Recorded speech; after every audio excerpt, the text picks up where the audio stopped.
FSSAI. Logo കണ്ടോ, അതിന്റെ കുറുപ്പം എന്താ, ഇതൊക്കെ അറിഞ്ഞിരിക്കണം. നിങ്ങൾ ക്വിസിനൊക്കെ പോകുമ്പോൾ ഇതൊക്കെ മെയിൻ ആയിട്ട് ചോദിക്കുന്ന ചോദ്യങ്ങളാണ് ഫുഡ് റിലേറ്റഡ് ആയിട്ട്. ഫുഡ് സേഫ്റ്റി എഴുതി വെച്ചു. Food safety and standards authority of India. ഓരോന്നിനും വേറെ വേറെ നിയമങ്ങളായിരുന്നു. ഇപ്പൊ ഇതെല്ലാ നിയമവും കൂടെ നമ്മൾ ഒരുമിച്ച് ഒരു കുടക്കീഴിൽ കൊണ്ടുവന്നതാണ് food safety and standards act.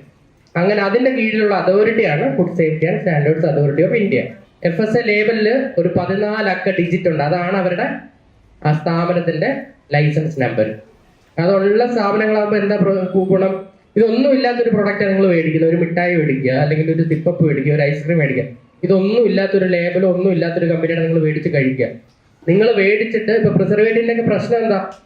നിങ്ങൾക്ക് അലർജിയോ അങ്ങനത്തെ സംബന്ധ ആരോഗ്യ പ്രശ്നങ്ങളുണ്ടാവും. അപ്പൊ അങ്ങനെ ഒരു കമ്പനിയെ നമുക്ക് ട്രാക്ക് ചെയ്ത് അവർക്കെതിരെ നടപടി എടുക്കണമെങ്കിൽ എന്താ, ഈ ആക്ടിൽ പറഞ്ഞ പ്രകാരം അവർ ലൈസൻസ് എടുത്തിട്ടുള്ള സ്ഥാപനമാണെങ്കിൽ നമുക്ക് ലൈസൻസ് വെച്ചിട്ട് അവർക്കെതിരെ നടപടി എടുക്കാം. ഇതൊന്നും ഇല്ല, അവരുടെ ലേബലും ഇല്ല. അപ്പൊ നിങ്ങൾ സാധനവും മേടിച്ചു, നമ്മൾ ഏത് കമ്പനി, എവിടെ ഉള്ള കമ്പനി, ആരാണ് അതിന്റെ ഉത്തരവാദിത്വം പറഞ്ഞത്, ഒന്നിനും ആകെ പെടുന്നത് ആരായിരിക്കും? ആ കടക്കാരൻ മാത്രമാവും പ്രതി. ആ ഉണ്ടാക്കിയ മറ്റേ സിപ്പപ്പോ അല്ലെങ്കിൽ ഐസ്ക്രീമോ ഉണ്ടാക്കിയ സ്ഥാപനങ്ങൾ നമുക്ക് നടപടി എടുക്കാൻ പറ്റാതെ പോകും. അതുകൊണ്ടാണ് കുട്ടികൾ തന്നെ നമ്മൾ ആദ്യമേ കടകളിൽ ചെല്ലുമ്പോൾ ഈ ലേബലുള്ള ഐറ്റങ്ങൾ നോക്കി മേടിക്കാൻ നോക്കണം. ഞാൻ വേറൊരു ഉദാഹരണം പറയാം. കണ്ണുമിഠായി എത്ര പേർക്ക് അറിയാം?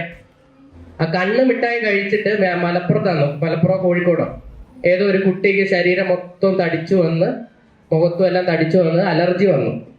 ഞങ്ങൾ ആ സാമ്പിൾ എടുത്തപ്പം അതിനകത്ത് കണ്ടത് എന്താണെന്നറിയോ? ഇൻഗ്രീഡിയൻസ് എന്ന് പറഞ്ഞു. നിങ്ങൾ എത്ര പേര് ഇൻഗ്രീഡിയൻസ് വായിച്ചു നോക്കും? അപ്പൊ അതിനകത്ത് ഇൻഗ്രീഡിയൻസ് എന്താണെന്നറിയോ? 4 തരം കളറുകളുണ്ടായിരുന്നു.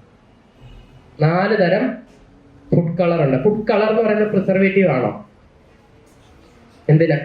അപ്പൊ ഞാൻ ആദ്യമേ പ്രിസർവേറ്റീവ് എന്ന് വരുന്നതിന് മുമ്പ് ഫുഡ് അഡിറ്റീവ്സ് എന്നൊരു വാക്ക് വരും. ഫുഡ് അഡിറ്റീവ്സിന്റെ കീഴിലാണ് ഫുഡ് പ്രിസർവേറ്റീവ്സ് വരുന്നത്. ഫുഡ് അഡിറ്റീവ്സ് എന്താണ്?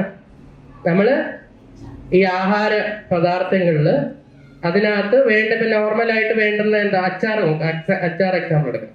അച്ചാറിനകത്ത് എന്താ? നാരങ്ങയാണെങ്കിൽ മാങ്ങയാണെങ്കിൽ അതിനകത്ത് സ്പൈസസും എല്ലാം ആഡ് ചെയ്തുണ്ടാക്കും. അതിനകത്ത് ഷെൽഫ് ലൈഫ് കൂട്ടാൻ വേണ്ടി നമ്മൾ എന്താ ആഡ് ചെയ്യും? വീട്ടിൽ എന്താ ആഡ് ചെയ്യും? നിങ്ങൾ സിമ്പിൾ ആയിട്ടുള്ള കാര്യം പറഞ്ഞു, വിനീഗർ. അപ്പൊ ആ വിനാഗിരിയാണ് അതിനകത്ത് ഫുഡ് അഡിറ്റീവ്.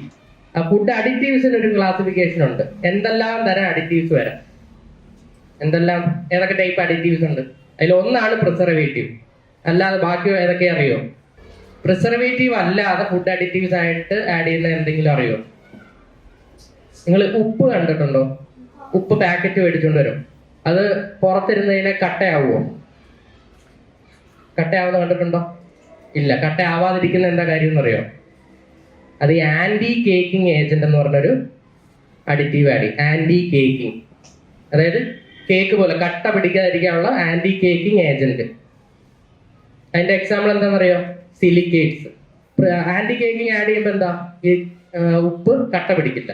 കട്ട പിടിച്ച് അതിന് ആരെങ്കിലും മേടിക്കുമോ? കമ്പനിയൊക്കെ നഷ്ടമല്ലേ? അപ്പൊ അതുകൊണ്ട് അവർ ആന്റി കേക്കിംഗ് ഏജന്റ് ആഡ് ചെയ്തതെന്ന് നമുക്ക് തരും.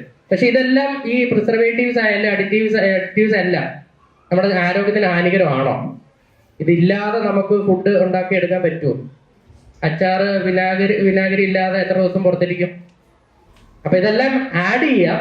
അതിന്റെ എന്തോ ലിമിറ്റ് ഉണ്ട്. ഓരോന്നിനും എത്ര ആഡ് ചെയ്യാം, അത് ഓരോന്നിനും ലിമിറ്റ് വ്യത്യാസമാണ്.